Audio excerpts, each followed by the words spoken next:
berbicara mengenai teori pengkondisian klasik. Assalamualaikum warahmatullahi wabarakatuh. Perkenalkan, kami berkelompok 4 akan mempresentasikan mengenai teori belajar pengkondisian klasik dengan saya sendiri, Nurul Afifa. Saya Angkura Sudarmani Hidayat. Saya Siti Ramadhani. Saya Abdul Gibran. Sebelum lanjut pada materinya, sebenarnya bagaimana sih teori belajar pengkondisian klasik itu? Halo teman-teman. Nah, ternyata teori pengkondisian klasik itu pertama kali diperkenalkan oleh Ivan Pavlov pada awal abad ke-20.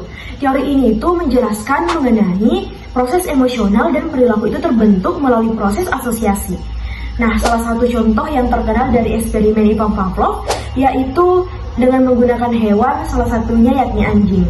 Ia memperlihatkan bahwa perilaku itu dapat dipelajari melalui pengulangan stimulus. Terus, apa sih tujuannya? Baik teman-teman, selanjutnya yaitu adalah tujuan dari pembelajaran ini adalah agar kita semua dapat lebih memahami bagaimana teori pengkondisian klasik bekerja dan bagaimana aplikasinya dalam kehidupan sehari-hari kita, termasuk di bidang pendidikan. Setelah presentasi ini, kita mengharapkan semua teman-teman dapat lebih memahami proses pembelajaran yang melibatkan antara asosiasi, stimulus, dan respon. Berbicara mengenai teori pengkondisian klasik, ternyata teori ini melibatkan suatu proses di mana stimulus netral yang awalnya tidak memicu respon tertentu setelah berulang kali dikaitkan dengan stimulus yang secara alami memicu respon, maka akan memunculkan respon yang sama. Pavlov menemukan hal ini ketika melakukan eksperimen dengan anjing. Pada awalnya, anjing hanya mengeluarkan air liur saat melihat makanan. Namun, setelah bel berbunyi setiap kali makanan diberikan, anjing mulai mengeluarkan air liur hanya dengan mendengar suara bel, meskipun makanan tidak ada. Contoh eksperimen Pavlov. Jadi eksperimen Pavlov yaitu di mana bel yang awalnya tidak memiliki keterkaitan dengan makanan menjadi stimulus yang terkondisi.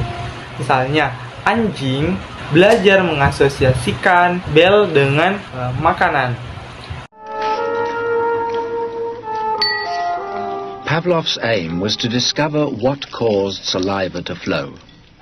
He rerouted the salivary ducts to the outside of his dog's cheek so that he could collect and measure the spittle. Perhaps he thought the production of saliva might be the result of a fixed nervous reflex, like a knee jerk. 5 минут 42,5 секунды. Sehingga menghasilkan respon yang terkondisi, yaitu di mana seekor anjing mengeluarkan air liur.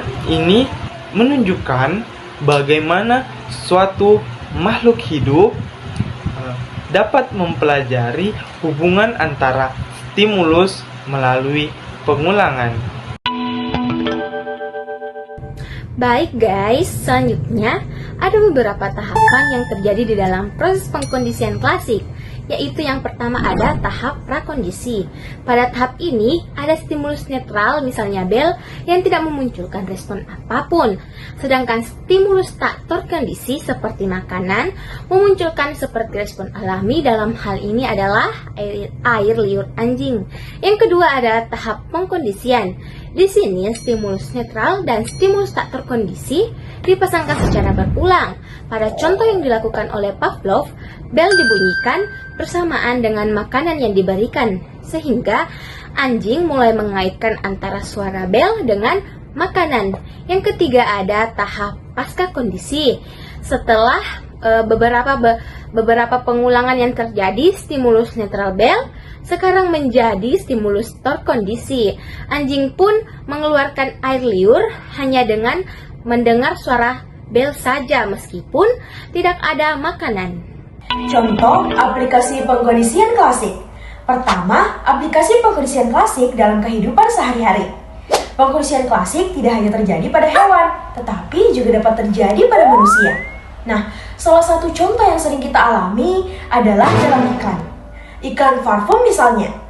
Sering menggunakan gambar orang yang menarik, dan seiring waktu kita mulai mengasosiasikan parfum dengan daya tarik dan mungkin tertarik untuk membeli produk tersebut. Nah, selain itu, contohnya juga ada dalam terapi. Pengkondisian klasik juga dapat digunakan dalam terapi psikologis.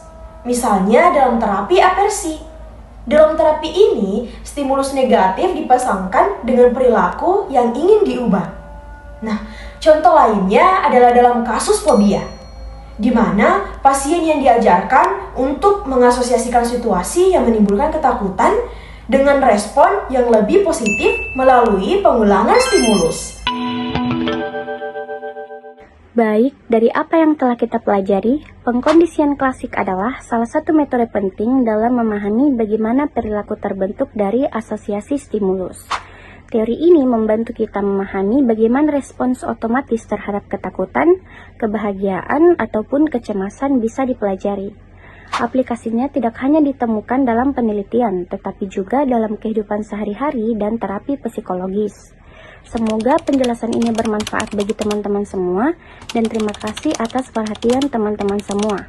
Itulah tadi pemaparan materi mengenai teori belajar pengkondisian klasik dari kelompok kami. Sekian dan terima kasih, kurang lebihnya mohon dimaafkan. Wassalamualaikum warahmatullahi wabarakatuh.